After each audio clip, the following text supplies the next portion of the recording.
Welcome to the Colbycast, episode 236. Thank you for joining us. Today we're joined by author, speaker, Catholic coach, and experienced homeschooling mom, Belinda Terro Mooney. Belinda takes us through her own homeschooling odyssey, from the beginnings to moving on to new challenges.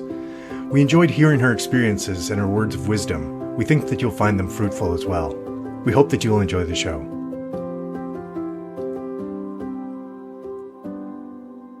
Hi there, I'm Bonnie, Colby homeschooling mom of 4 lads and lasses, liturgical musician, popcorn, and podcast fanatic.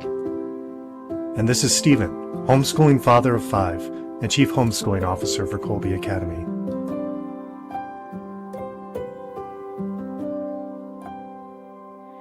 Today we're getting to visit with author, coach, speaker, Colby homeschooling mom, Belinda Terro Mooney. Hello, Belinda. Welcome to the Colbycast.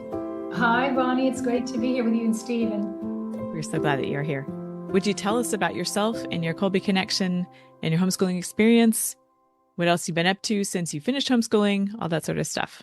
Oh, wow. Okay. A big Yes. area there. Tell us all about it. As a Christian and Catholic, I'm a spiritual and physical mother. So I pray for many, many people, and I have 7 live kids and 2 in heaven from miscarriage. So I ended up having a big family, and I homeschooled all of them after I started with my first child, my oldest. Yeah. So I'll get into that in just a minute. But since I have finished homeschooling, I have gone back into the practice of teaching, both at a secular college and trying to do some speaking for people.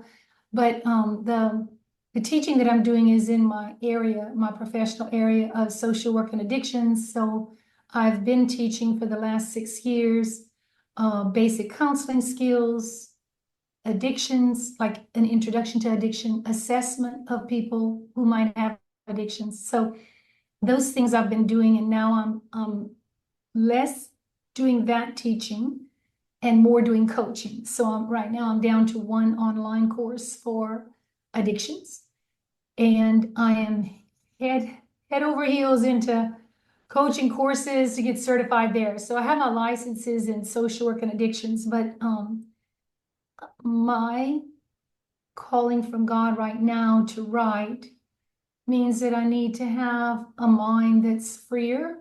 And when I'm with people and their problems, I'm not too free. It's a pain in my body from being an empathic person, and some worry for them, etc. But coaching is different. We don't do therapy and coaching. We're just helping people to set goals and look at what they want and how maybe their mindset's not getting them there. It's so fun. So I'm doing that along with writing, and that I think is going to work out really well for the long term for me. Wonderful. Okay, so let's go back to the beginning of your rather lengthy homeschooling chapter. What was that like? How'd you come to Colby? All that. Yeah, so I finished 28 years of homeschooling last June. So June of 2023, my youngest of the 7 graduated, and wow, it was similar to the feeling of realizing after he made his confirmation that I had helped my children get 28 sacraments. Oh. And 26 of those, as a homeschooling mom, I prepared them for. So my oldest son had already made his first communion and his first confession when we started homeschooling. And I'm sure I worked with him, but it's not the same, as y'all know, as preparing your kids when you're a homeschooler. But all the rest, the other 26, I did them, and we went before priests and everybody else to make sure they were prepared, and they were always prepared. So that was amazing. And that was like I don't know if you have one of those moments where you could remember that you were just like so full of joy. Well, that day when my son made his confirmation, I was so full of joy. I'm like, well, isn't it supposed to be him? But then I realized it's because I had fulfilled my responsibility, which is my number 6 Clifton strength. I fulfilled that responsibility that I was supposed to do for my children before God, and I was so thrilled. And then when he graduated, I had that same sense of, wow, all 7 had a better life because I was willing to give up what I could have been, because I was very successful. If you could think of a social worker, which is not normally what you think of as a person who can achieve high success. But by the time I finished, I was teaching at Georgia State and Oglethorpe, and that was my first career, Okay. I had written a book, all kind of journal articles. I was going to all kind of conferences, speaking. Like I had my own private practice. I had my own training institute. Like they would come to me for their continuing education, and I would train them on ethics and all the addictions topics that you could imagine. I'd even train those going for their certified addiction counselor status. I was in Georgia at the time. But I did all these trainings and they came to me. So if you could think of a person who was extremely successful at the height of their career, just deciding, oh, my son really needs me to homeschool him. In the area where we were in Atlanta, there was one Catholic school, and that Catholic school had 80 slots that they were going to choose kids to come into the school. And my son was a white Catholic male, okay? And they had 2 slots for a white Catholic male. And my son, who was at that time in a magnet program, gifted for math and science, didn't get one of them. He had been asking me for 2 years to homeschool him. He just knew that's the kind of learning he wanted. And I was full out helping other people, helping their kids, right? One day I could hear Mother Teresa saying, love begins at home, love begins at home. And when we tried to get him in and we didn't, and the public schools, the magnet programs that he was going to be going into were going to be having, metal detectors. This is intense. I didn't even realize all the spiritual danger to him then. There is so much more spiritual danger to our children than there ever was in the public school, but it was still bad back then. That was, again, almost 30 years ago when we were making this decision. And anyway, that's when I decided, no, for my child's safety, and at the time I thought it was physical, I'm going to homeschooling. And so I did. And wow, it just began a big, huge journey. I wrote 2 workbooks that go within Carroll's Christ the King, Lord of History, and Christ in the Americas. I wrote that while I was homeschooling them. And I would write some journal articles and I would go to conferences, but mostly in those years that I was homeschooling, I was taking care of my children, taking care of my home. My husband is deceased, but I was trying to be as helpful to him as I could be. He had a number of issues and problems, severe mental illness and some addictions, but I was just I was in the trenches, and my focus was how to help my family and how to give my children the best life I could, as well as the best education. And part of that, one year, as I was looking at all the classical curriculums, back then it was just Mother of Divine Grace and Colby. There are a few more since then, but I knew I wanted to do the classical approach. I just didn't feel like I had all the money to buy the books that Laura Berkowitz recommends in her how to, design your own classical curriculum, but I would use that and I would supplement. Like if she used something that I didn't feel like was best for my children, I'd come to Colby and buy their things. And then finally one year, we thought we were moving and I would have to ship back. We thought we were moving overseas and I'd have to ship back stuff. And so I just decided to get the whole curriculum. And that's when I enrolled in Colby for 4 of my kids. And I loved it. I loved it. And especially I love the Sadleir Oxford vocabulary. So being a writer and a published author, I was trying to help my children have those skills. And so I got this whole vocabulary thing down. They loved it. They would fly through it. And my girls, my three girls now can write so well, all of them. So that was such a big help. And so those years and corresponding with Diane Muth, who, bless her heart, God rest her soul, I can't tell you how much she helped me. There was one day I remember calling her and saying, Diane, because I had 3 neurodiverse children, like diagnosed, 2 with ADHD and 1 with ADD. And I'm telling you, I could have pulled my hair out some days, just one at a time, pulling them out. That's how much it was. And these people who say, oh, I can't homeschool because I don't have enough patience. Well, I'm telling you, when God asks you to do something, he gives you what you need, right? Because I didn't have any patience before I came into homeschooling, and I learned how to have a lot. And I homeschooled these children. And so I called Diane. I said, Jordan can't make it through. Oh my gosh, he just can't make it through reading all these books. He's so distracted. He can't be on the medication for the ADD because it causes physical problems. Da, da, da, da, da, da. She said, Belinda, what is he read? What is he reading? And I said, well, he read the Iliad and now he's on the Odyssey. She goes, Belinda, if that's all he's read, then he is light years ahead of all the kids in public school anyway, so it is good enough. And I was like, yes. I mean, she has a place in heaven for helping me. As hard as it was for me to homeschool all these children with a husband who was always gone and had mental illness and all, she was a godsend. And so I tell people all the time that Colby has a very solid curriculum, solid materials, and people who will back you up. Plus the fact that it's not a lip service to subsidiarity. That principle of subsidiarity is really lived out by all the Colby staff that I worked with. Well, it's up to you. You can use our materials. You can not use our materials. You can tweak them, revise them, whatever you want to do. Well, thank you, because that kid can't do that particular type of work, but this other one is good with that all day long. And so I learned that, with homeschooling, as much as we want to, because it's more convenient to say that all of our kids can learn the same way and we can use all the exact same materials, sometimes it just doesn't work. So my first 3 boys were using the Saxon math, and by the time we got to the 3rd one, the 3rd boy, that was Jordan, he was saying, Mom, this is really hard. This is so hard.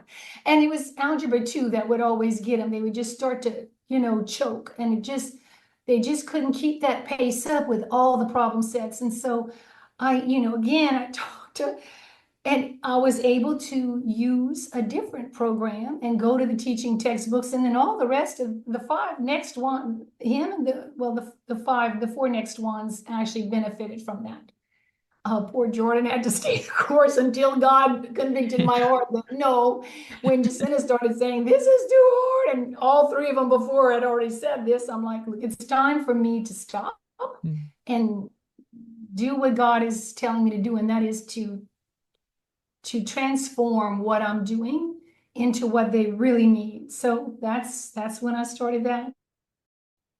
Oh, that's interesting. The sort of notes you took along the way and how you adapted over the years. What stands out in your memories of that time? Yeah, I had so many trials and tribulations while homeschooling, but the most of what I remember is all the good, great conversations I had around the table with my children during our meals, in between times when they were reading spiritual books or they were just having a hard time, just being there with them and really seeing them. Well, my goodness, the first 2 had already learned to read because Josh was going into 8th grade, like I said, when he couldn't get into that private school, that Catholic school, and I started homeschooling, and he was advanced in math and science. So I started with a high schooler in the 2 hardest subjects. He was 9th grade math and science when I started. And so then Jerry, my second child, was like in 1st grade. And so they had both learned to read, but the other 5 I taught. And again, instead of using the program that everybody raves about that I knew I didn't have time to do, I just picked up the Teach a Child to Read in 100 Easy Lessons, and boom, it worked. It's been field tested on all these kids. So I'm like, okay, I'll keep them with the best, at least the first 3 with the Saxon, and I'll use something else for reading. But then whoop, I changed the math too. So what I learned was, in the end, we have to be very careful, because aren't we so zealous for giving our children every possible good thing that we could give them in our homeschool, whether it's their actual academic work, their extracurricular activities, the socialization.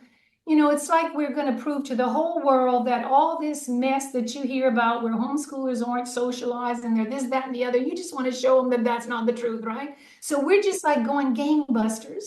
And I just had to learn, hey, whoa, the only person who really sees what you're doing is God. And you are showing up, girl, and you are being faithful and you are doing the job. So why do you have to worry about what anybody else is thinking? And why do you have to use materials that everybody says are the best when you know that that's just too much for your family? I mean, with 3 children with neurological problems, you know, I had to be ready to move around and do things in a different way. And so it was a long journey, but it was a wonderful journey. And like I said, having people like Diane have my back, that was amazing. Because I know sometimes we do get discouraged. Sometimes we do feel like, oh, this is a big deal. It is a big deal. But like I said, I had only taught, and in my profession, I had never taught children. And I never did think I would be teaching children. It wasn't anything I had never gone to school to be a teacher. But I ended up discovering that from teaching my children how to read to sitting there with these nuns who did these voyages books in the 1960s. These nuns poured their whole heart and soul into our kids then and in the future. And I'm sitting with 2 of my 7 children. I'm thinking of the last 5 now. The 2 of the last 5 children, I'm sitting with 2 of them, one at the beginning and one at the toward the end of the line.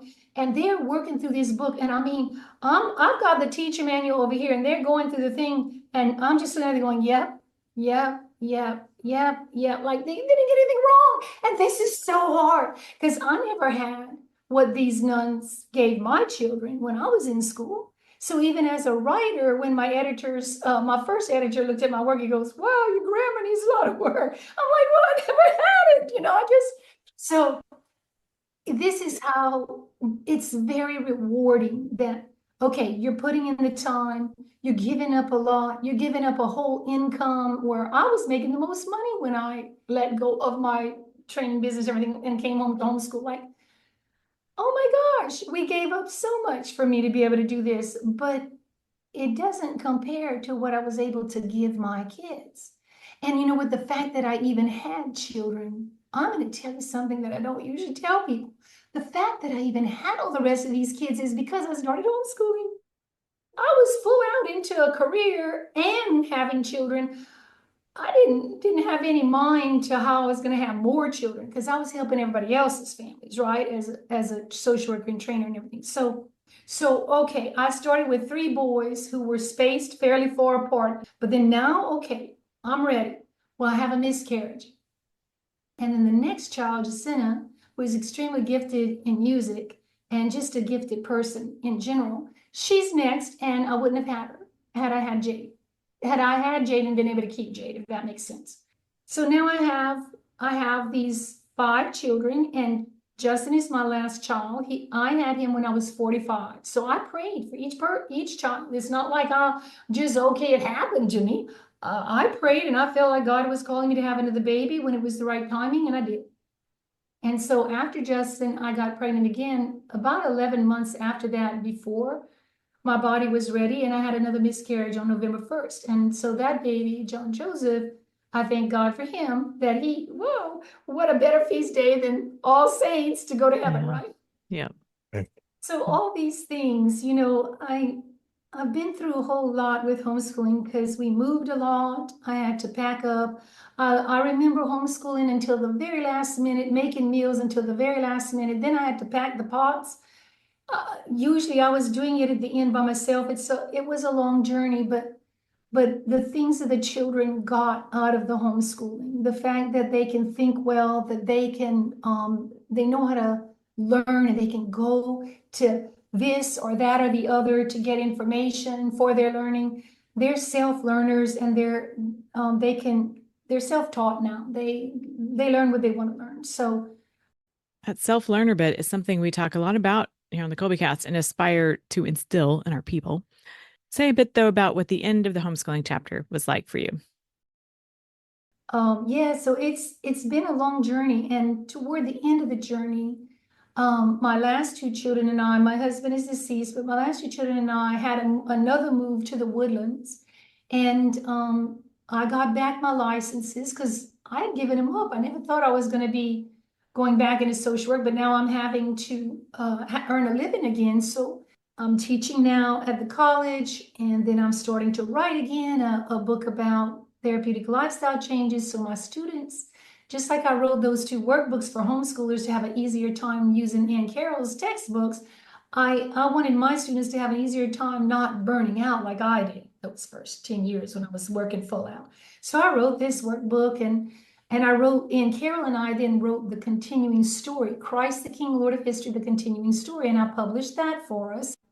And so that was in 2021. And then now I continue forward. And last year, I'm realizing it's getting harder to work at a secular college as a Catholic in the way that I feel comfortable, right? So, and I'm sensing that God really has a lot more books that He wants me to write that will help people. And I'm supposed to be writing, but when I'm teaching, especially the basic counseling skills, and my students have issues and I'm trying to refer them to people and make interventions and that's like I'm back in clinical work. So, my body is hurting, I'm tired, I don't have any presence of mind on Wednesday and Thursday afternoons to do any writing. So I'm like, God, I don't think that this is what you're calling me to long term. You helped me get started, a way to earn a living. So now I'm looking at potentially coaching. So it's October of last year. I'm not sure. I'm talking to Lisa Maladnik, who's the founder of the Communion of Catholic Coaches, and she said, Belinda, just take it to your spiritual director, take it to God. Just, you don't have to get into this class. I'll do another one in the spring. And I did feel rushed, and I felt like I wasn't going to be able to discern properly. So I just took it to God, took it to my spiritual director, and I started this spring. I went through that first course in essentials, and the second course I'm finishing next Thursday in the coaching skills development. And with those two, 100 hours and a demonstration, a audio recording of one of the coaching sessions that passes mustard and passing an exam. I'm gonna have my ACC at some point here, probably next spring. So that's not bad. Okay. That's not bad. Yes, so I'm keeping up my licenses because I don't know if God will ever call me back to clinical work or addictions counseling. But for right now, I'm doing a lot of writing. I've published two poetry. It's poetry like a poetry prayer reflection journal, if that makes sense. It is a look at life, volume 1 and 2, and these. Well, I can show you. This is my daughter Gianna, the sixth child, my sixth child, who did the cover to this book. So the book has like poems that are spiritual, and they're like on this side, and then on the left you can write after the poem. You can either make your own poem or just write what God is talking to you about in the poem. And then right now I've got a big book on praying with the saints on their feast day. It's called Pray With Us, a Saint for Every Day. So it's been a lot. Three books in 1 year. It's like, I'm tired. And 6 courses, I think, at least 5 or 6 courses for my coaching. So it's been, and I'm still teaching, All right. So now you're in a new chapter, maybe a new volume, really. It's wonderful. It's hard. Every change in our life brings grief. It's a loss, right? Like I don't get to be with my children every day the same way. Most of them don't even live near me at all. And so the only two that Justin, who's 19, and Gianna, who's 21, they're still living with me, thank God. But all the rest are gone and far away. So it's another way of living, but the service that we render to God just changes. That's all. The service that we do for God, for other people, just takes a little turn, right? So Yeah. Okay. Right, yeah. It's like that story that I tell people, like when I became a social worker and addictions counselor, I thought, okay, like I was like a locomotive on a train on a track, right? A locomotive going full out, right? And God kind of turned the track, but I didn't see it. I just kept going until it's like, no, I gotta shut everything down and you gotta homeschool. So then I don't know what I did, but I came back and I did homeschool. But now in this thing, you can see it as you're coming to the end of the homeschooling journey. And so you can see that the track is not going straight anymore. And you grieve and you let that move on and you discern with God what He's calling you to next. What mission do you have for me now? Yes. Yeah. I'm not quite in the, we've got about 9 more years until my youngest of five is going to be graduating, or out of high school. So we're still in the midst of it. But even now I can kind of see these little changes, because it seems like when you've got all the little ones, for us, it was just like, oh, this is going to go on forever, that there's Right. always a baby, there's always this. And now that my youngest is turning 10 this next week, it's a different, two in college, three left at home. It's But it's a different phase already. already. Yeah. Yes. And that's the thing. You go through different phases in your homeschool. It never all stays the same. There were times when I had a 18-year-old, and that was Jared, my second son, and then what, an 18-month-old? Like, I remember Jared sitting at the piano performing his piece that he had won in a state competition.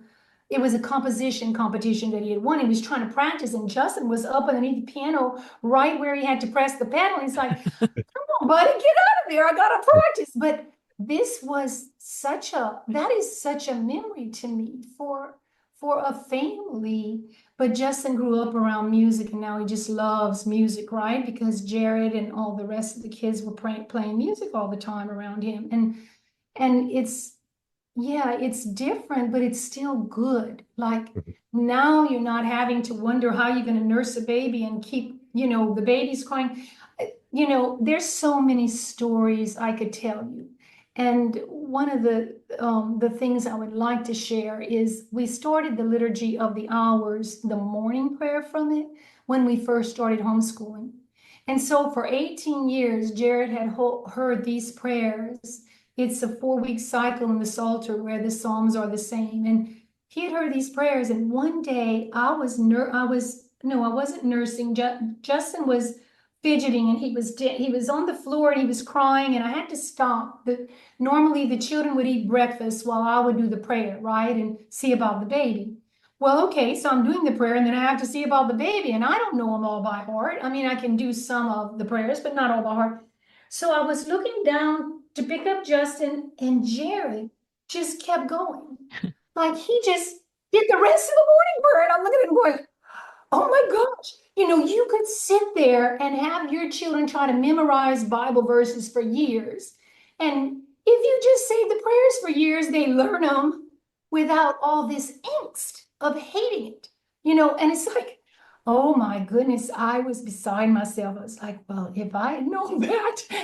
And my 3 girls can still do, yeah, I say, Gianna, what's the night prayer for, today is Friday. What's Friday night prayer? And she'll pause, and then she'll just start the night prayer, and she can go through the whole thing. That's a shorter one at night. It's Compline, but they just know the prayers. And I'm like, oh my gosh. Yeah. So family prayer and fostering our children's prayer lives were among the things we were discussing as we were planning this episode. Say more about that. To me, if you have like a little altar for each child in their room, even if it's the top of a corner on their dresser or anything, where they have a place to put their rosary, their prayer cord, their Bible, and I got my children statues of the saints in like a divine mercy, statue that stands up, that kind of thing. So their little altar where they can have their own little prayer time when they want, and then having a family prayer time where you're doing a liturgy of the hours and a family rosary. And I had some people who were field testing my book, Pray With Us, A Saint for Every Day. And they were saying, Belinda, we put it right after the rosary and works perfect. I'm like, yes. I mean, I couldn't have, I'm sure I'm gonna have lots of other people tell me how much this is helping them because God has told me to do it. It was very difficult for me to publish. And I know that suffering is preceding a lot of grace. So I know it's gonna help a lot of people, but I don't think anybody could tell me something better than we put it right after our rosary and it works for our family. I mean, that is just exactly what I saw in my mind. And what else I see is little children going to that book since it's written in a very user-friendly manner. It's not a technical kind of book or written for theologians. And I see the kids go and pick up the book to read. Who's the saint for today, Mama? It's Saint Pope Saint John the 23rd today, that we're, October 11th. Okay, I'm gonna go read about him because we don't have, for something happened, we didn't have time for family prayer or whatever. It got discombobulated, or maybe I just want to go just to read it myself before we pray in family prayer. And I see the children bringing it into the next generation, and we're praying with the saints in power on their feast days when Jesus told Saint Gertrude that this is the most powerful time. That when they're the most powerful in their intercession. So I'm like, okay, then every time I know Saint Francis Borgia is one of my patrons now, because I was praying like heck with him yesterday on his feast day. And I didn't really know him before, but understanding that he's praying for me and feeling the effects of his prayers now, he's one of my patrons, for my spiritual motherhood. So yeah, it's a beautiful journey. And if we try to just give our children everything we can, and we just try to take care of ourselves while we're doing that, then we're going to be okay for the long haul, because God's going to give us what we need. And when we don't have what we need, if we're very discouraged then we need somebody like me who can just pick you up for a moment and say, hey, no, I know exactly what you're saying. There were days when I was, would you give me some way to help you? I remember. And then there were days when, oh my gosh, every like he says in the Hoosiers movie, the pistons are firing, like the team is just working, it's just going. And so those are the days you have to hang on to. And when you're discouraged, you have to maybe take a break. Just, okay, kids, for today, let's just go to the zoo. I mean, just literally stop and rest, and maybe go to adoration. I remember the night, wow, I couldn't do one more thing, and one more person couldn't ask me for one more thing. I was just gonna like blow out the top, right? And my husband walked through the door, and I grabbed up a saint book like the one I just wrote, Angel Food Stories and the Liturgy of the Hours, and I handed it to my husband and said, okay, you do a prayer time with them, and I am going to the bathroom, and please don't let anybody even come near the bathroom. Because I couldn't even go to the bathroom without somebody knocking on the door needing Mama. So I just had nothing left to give. So I went and I took a nice shower. I felt like myself again. Nobody was, bothering me. And now I go to adoration, and that helps me, Mass and adoration are where I get all my strength. So I'm there every morning. Yeah. And if y'all would pray for me, I'm getting ready to take or make my definitive promise with the Carmelites as a secular Carmelite. So that was these last 6 years, another even branch off of that track that God had me on. And I love it. So I'm praying for everybody, praying for homeschoolers, and I coach homeschoolers, trying to help them when they have difficulties or whatever, or they just need someone to talk to or set goals with. So Yeah. I'm here for you. I've got your back. I'm praying for you. Having gone through the whole spectrum now, and from kind of being forced a little bit into homeschool to just Right. embracing it, changing and so for families that we have that are families out there that are thinking, well, maybe things aren't working, or maybe homeschooling, hearing your story, maybe homeschooling's right for us. What encouragement or things that they should consider, or what advice would you give them? Okay, all right. So firstly, right now, I would say that for me, I could not put my children in public school. For me, I couldn't do it because my conscience, my oldest son, 30 years ago told me had I left him in public school, he'd be an atheist right now. That was 30 years ago. It's only gotten a whole lot worse. In Catholic schools, it depends on what you have in your area. I didn't have one, or I didn't have one that was willing to accept my job. And some of them use the same materials as public schools, so you don't know what your child is getting. So if you're thinking, there are so many considerations and so many factors, but the spiritual safety of your child is the very most important. What curriculum materials is that school using? If I don't see what I need to see in that material, then it's on me, because I'm the primary educator of my child. Whether I send them to this school or that school or I homeschool them, I'm the primary educator. The Lord's going to look at me and say, how did they get educated? So I had to look at physically. He was getting bullied, and he was going into metal detectors. So it's just not a safe situation. So that's still present in a number of schools. You have pornography that's rampant pretty much everywhere in most schools. And so it's very difficult to send your children out and know that, wow, before they have any tools to handle any of this, they're going to get bombarded with all of it. Well, no wonder we have children that are so ill, what do you call it, ill socialized. So it's unfortunate that other people look at homeschoolers and say we're not socialized, when we're the ones actually teaching our children etiquette, how not to bully each other, you know? But what I'm trying to say is, look at what your child is going into. Look at what the school system is providing. Because since it's your responsibility in the end to make that decision for what's best for them, if you can't find it somewhere else, then it's on you, on me, on us to do it ourselves. And we have such good curriculum providers like Colby that this is not like we have to reinvent the wheel. And this is what I want to tell everybody. A lot of people right now, they don't know necessarily about Colby. They just go online and they just start looking here, there, and yonder. Oh, they're so overwhelmed before they even have a second. Well, I need to use this because they say that's the best. I need to use this.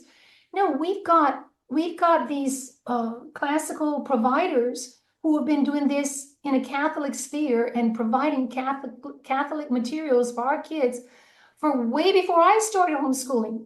Let's just not reinvent the wheel.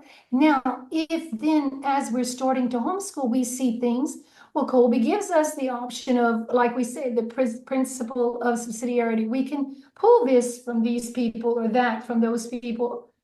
We can do whatever we want, but it would be a lot less anxiety producing if you do decide to homeschool, if you go with a good Catholic curriculum that you already know has been vetted by really literally thousands of Catholic families who have come through them now. Use one of them and start and make a start and talk to people, ask people for their help, and try to see if you can get some extra help. If you can't do it with relatives, see if you can get extra help either for the home chores or for some special tutoring that some of your children might need. You know, by the time I finally understood, oh, gee, my son could get a Latin tutor, and in 4 months he could achieve with that tutor what I would have taken 2 years trying painstakingly to somehow do with him, because I wasn't taught Latin. I didn't have the great education that I gave my children. So here's Jared. He wants to graduate with Colby's magna cum laude, and so he's doing the extra half a credit of physics and the extra half a credit of advanced math, and I'm giving him a tutor from Furman University. We were in the Greenville area in South Carolina at that time. And wow, he's just flying through 4 months of Latin. He's finished 2 years of high school Latin. Finished. And then he goes to Christendom College and he tests out of the first semester. Wow. But it took me thinking outside the box. Number one, I don't have to do everything. But I need to know who's giving my child what. And when I send them to that person, I need to know they're in a safe space and they're giving my child what I want them to give them. So we have total freedom to do what we can do and to put out to other people what we can't do. So some people will do, so many subjects in their curriculum through a good Catholic curriculum provider, and then they'll do a co-op for like music and art and other things that they're not good at. Great. That's okay. It's all up to you, as long as you know that your children are going into a safe space with people who are going to teach them what you believe God wants you to teach them, right? So, and if I can do it, oh my gosh, anybody could do it. I absolutely know that. It's not like I think that, I know it. Because when I started out, I thought homeschoolers were crazy. I'm sorry, that's why it took my son 2 years of begging me and me fighting the Lord until he slammed the door at the Catholic school, because I just thought they were weird and crazy. I had no idea what we do. And once I got into it, and then I saw the fruits of homeschooling and how good my children are because of the things that we taught them, because their faith was part of pretty much everything we did. And we had time to pray. We had time to stop in the middle of the day and have one of these very deep discussions about God, or how families are, or how God wants things to be in the world, or whatever. And I would say, well, now y'all know we have some Southern experience, and they would tell me, we will do them tomorrow on top of the work, Mom, if we could just stay here and talk with you right now. And so I had the freedom to say, well, this then is the Holy Spirit moment. This is God calling us to sit here and talk about the things that are important, the things that make them think, why do people do this? Or what's going on with that over there? Or, because as they get older and they hear about things, they're more troubled, about things in the world. So, yeah, so if you're discerning homeschooling and you're wanting to come in, God is already putting something on your heart. Make a really good discernment about, hey, is my child going to be safer at home, spiritually, physically, whatever? And am I going to be able to do what I think God is calling me to do for my child at home? And if I can't do it all by myself, but I know He wants me to at least have a home base, then I will very carefully and cautiously choose the music lessons and the art and the other things that he or she needs, and they will still get all that stuff. I'll still make sure that they're involved, and we don't want to isolate, we don't want to isolate. We want to be among people, but we want to be careful. Yeah, so Okay. that's what I would say. Is that helpful, Stephen? That would Yeah. As you were talking about some of that, it made me think of was the way you've explained homeschooling and approaching that. Like looking for the experience, the people who have the wisdom and the guidance, but then thinking about it too. It's like modeling what we're trying to do with our kids. Actually, you're explaining, because it's like, yeah, like your conversation with Diane Muth saying, right, wow, yeah, you've gotten through the Iliad, you're into the Odyssey, fantastic. right, You're good. Don't destroy your child's sense of wonder and his interest in this just because somebody says this is what people could do. right. So reflecting on that and making decisions for what's actually best, for your family, and using that subsidiarity. I just love it. Yeah. And great. on my website, I've got a free ebook called the 10 best words of wisdom from a veteran homeschooler. And so in that, I talk about some other things that we didn't get to today, like how to keep your records or just things like that. And I do more self-care in that than we were able to talk about, because it's really big for me that homeschooling parents don't burn out. It's really big. That's on my heart, because I feel like with all the stuff I had and very little help, I was not living near my family and we were moving a lot. So by the time I felt like I was in with a crowd of people in my church, enough, and I felt comfortable enough to ask people for help, I was already moving again, so it was, if you have people who can help you, think about all the things that you find it hard to get done in your homeschool, and try to get someone to help you. And let me just tell you this, I totally believe in that saying that my mom always had, what goes around comes around.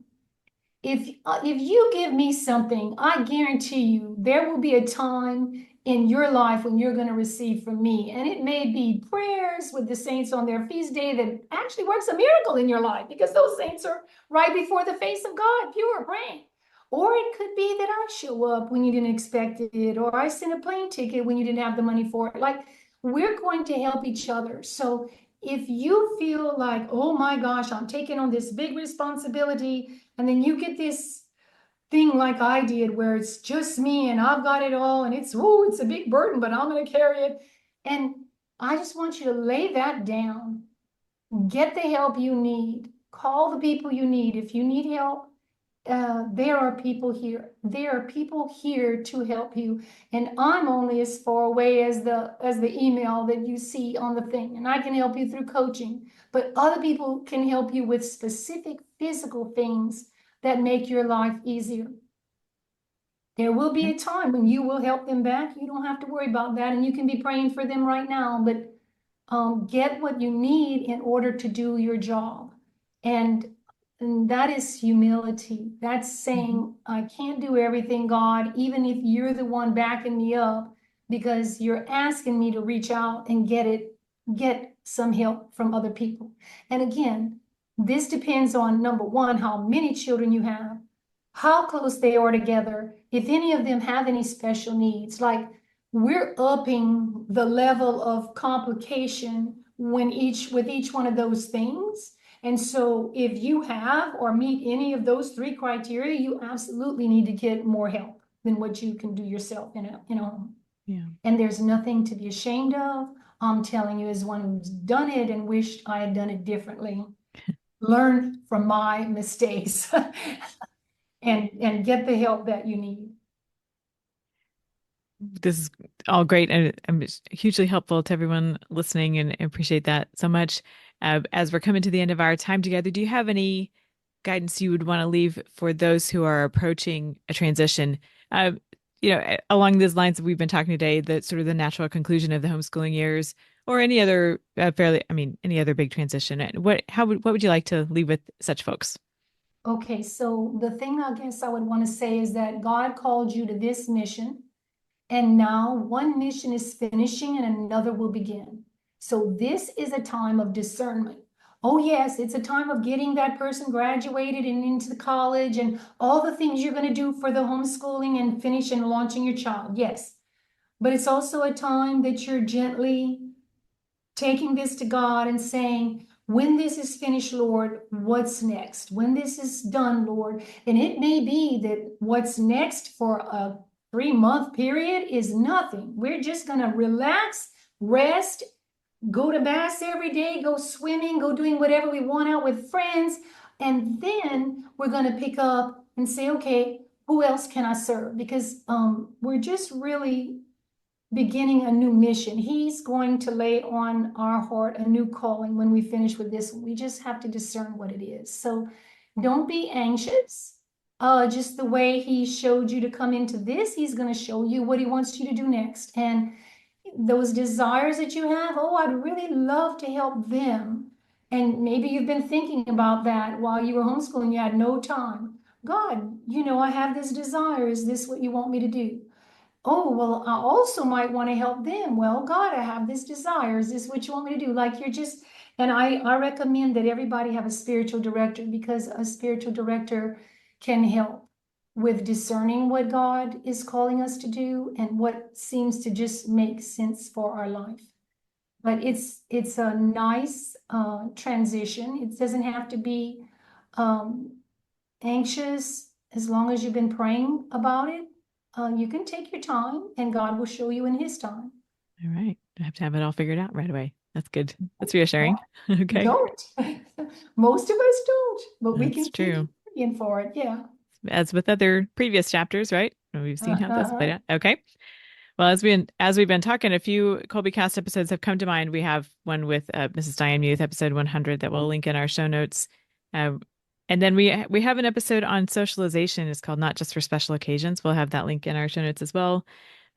You're talking about praying with the saints and befriending them and cultivating relationships with them. We have conversations with the Holy Heroes parents who are also Colby parents, Kindred Tyranny, liturgical living, all those sorts of things. So we will link those in our show notes, along with ways to find out more about you. You have a website of your own that we will link in our show notes. Are there any other resources that you want to leave with us before we wrap up today? Well, all the books that I've been talking about that might be helpful are on my website that I've written. But I also recommend the Amen app to people, and helping your children do the Amen app, because what they do is they do the daily readings. You can use it like a Lectio Divina, where you listen to the daily readings, and then at the end, they're going to ask you some questions where you could just pause it after the question and sit with God. What is the Lord saying to you today through these scriptures? Okay, and you sit with that. What can you now say to the Lord in return, in response? And you sit with that and you talk to God. And so they kind of guide you through it. And then on top of the readings and your kind of guided Lectio Divina, then Dr. Tim Gray of the Augustine Institute does comment on the gospel or all the readings sometimes of that day. So that's a resource that I recommend for everybody, and formed the Augustine Institute's platform that you can watch. So one is audio, and that's the Amen app, and then the other is Formed. Yeah. Okay. Great. I have seen that app, and I probably downloaded it, but I haven't explored it in great depth. So it's good to hear. It's and Formed, same thing. Like, there's so much great stuff. It's like I don't even know where to start. And yeah, so you could start with Claire and Francis, or Francis and Claire, the movie I just watched the other night. It is absolutely fantastic. Fantastic. Okay. Good deal. All right. Stephen, do you have anything that we haven't gotten to that we want to talk about? Oh, this has just been wonderful. It's so wonderful to hear about your journey. Yeah. Yes, for really sure. Great. Belinda, thank you so much for coming to visit with us. It's been great meeting you, and I look forward to seeing the fruits that come of your work and your continued discernment and your service to all of us. Thank you so much. Thank you so much, and I'd be happy to come back for whatever you need. Subscribe to the Colbycast on your favorite podcast app so that you don't miss an episode. And let us know how we're doing by leaving a rating or a review. And as always, feel free to email us at podcast@colby.org. Mary, our Mother, pray for us. St. Maximilian Kolbe, St. Ignatius of Loyola, holy saints and angels, pray for us. Ad maiorem Dei gloriam.